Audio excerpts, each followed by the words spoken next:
साथियों जय हिंद। साथियों मैं तबरेज खान। साथियों मेरे प्यारे दोस्तों, पहलगाम हमले जो हुए लगभग 11 दिन हो गए, लेकिन भारत सरकार की तरफ से अभी तक कोई ठोस कदम नहीं उठाया गया। जितनी बातें की गई है वो सिर्फ लफेबाजी मानिए उसको, बड़े बड़े दावे, बड़ी बड़ी बातें, लेकिन कोई ठोस कदम ऐसा उठाया नहीं गया है उन आतंकवादियों के खिलाफ या फिर पाकिस्तान के खिलाफ, जिससे कि भारत को और दुनिया को एक मैसेज मिले, ताकि आगे से कोई इस तरह घिनौना हरकत करने के लिए भारत के खिलाफ सोचे और समझे।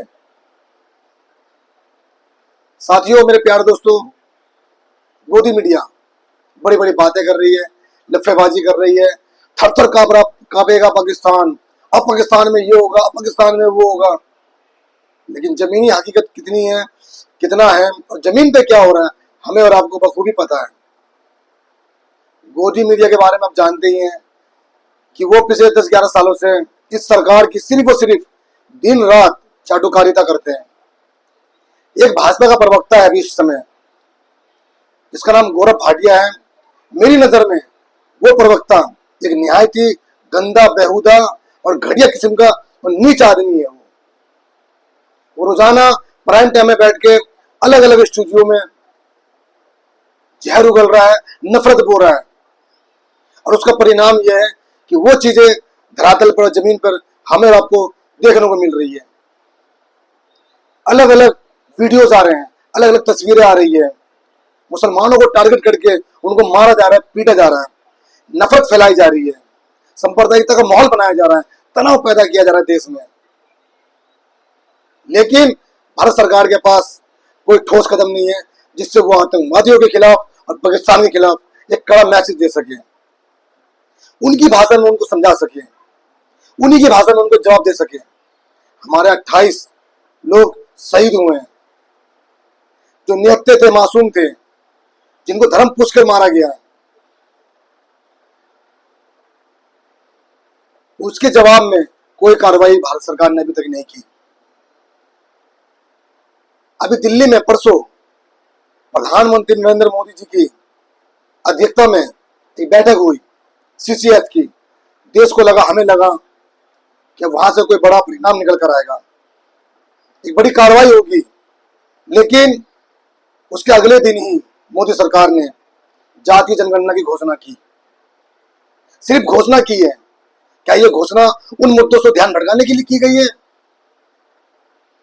क्या यह घोषणा इसलिए की गई है ताकि पहलगाम पर जो इंटेलिजेंस ब्यूरो जो फेल हुई है, जो सरकार नाकाम हुई है, उस पर हमारा सवाल ना कर सके, उस पर देश का ध्यान न जा सके? क्यों? क्योंकि नरेंद्र मोदी जी की सोच पर और उनकी मंशा पर हमें हमेशा से शक रहा है। हमेशा से इस तरह की हरकतें की है इस बीजेपी सरकार ने।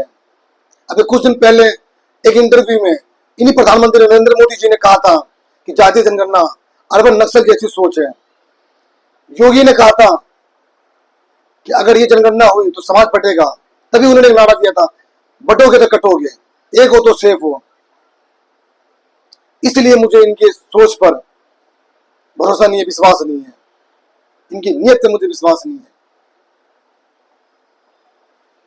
तो साथियों मेरे प्यारे दोस्तों, देश को इन सब बातों को समझने की जरूरत है।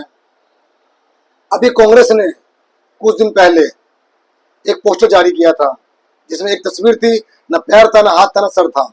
उसको लेके भाजपा ने खूब बवाल मचाया, खूब हल्ला किया। गौरव भाटिया टीवी स्टूडियो में बैठ के विपक्ष के नेताओं को गंदी गंदी गालियां दिया, और अब तक दे रहा है वो। और उसमें मोदी मीडिया बखूबी उसका साथ निभा रही है। लेकिन विपक्ष के सबसे बड़े नेता और कांग्रेस सांसद राहुल गांधी को इन लोगों ने एक पोस्टर के जरिए आतंकवादी तक बताया। उस पर इनकी संवेदना कहीं नहीं रही। कोई हल्ला नहीं हुआ, कोई दंगल नहीं हुआ, कुछ नहीं हुआ, एक सवाल तक नहीं किया गया इन भाजपाइयों से।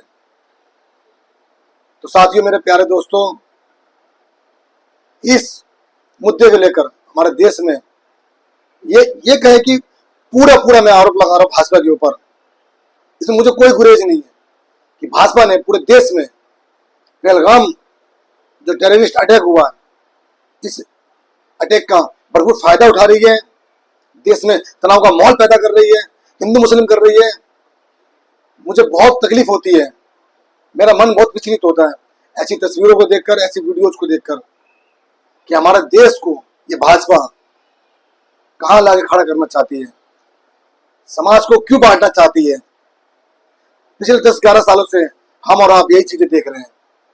मेरे देश के लोगों से अपील है, गुजारिश है, रिक्वेस्ट है कि ये समय है एक दूसरे से लड़ने का नहीं, एक साथ खड़े होने का, सरकार से सवाल करने का।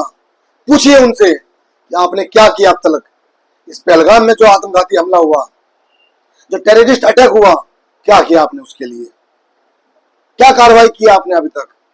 पूछिए उनसे एक होकर। तो बस देश के लोगों से मेरी यही गुजारिश है कि जिनको आप मार रहे हो, पीट रहे हो, काट रहे हो, सारे हमारे अपने लोग हैं। मिलकर रहिए, भाईचारे से रहिए।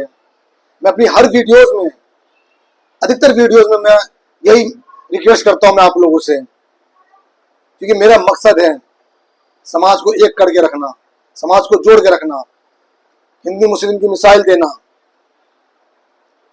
हिंदू मुस्लिम में एक ऐसा मिसाल कायम हुए कि देश में अमन और चैन और भाईचारगी रहे।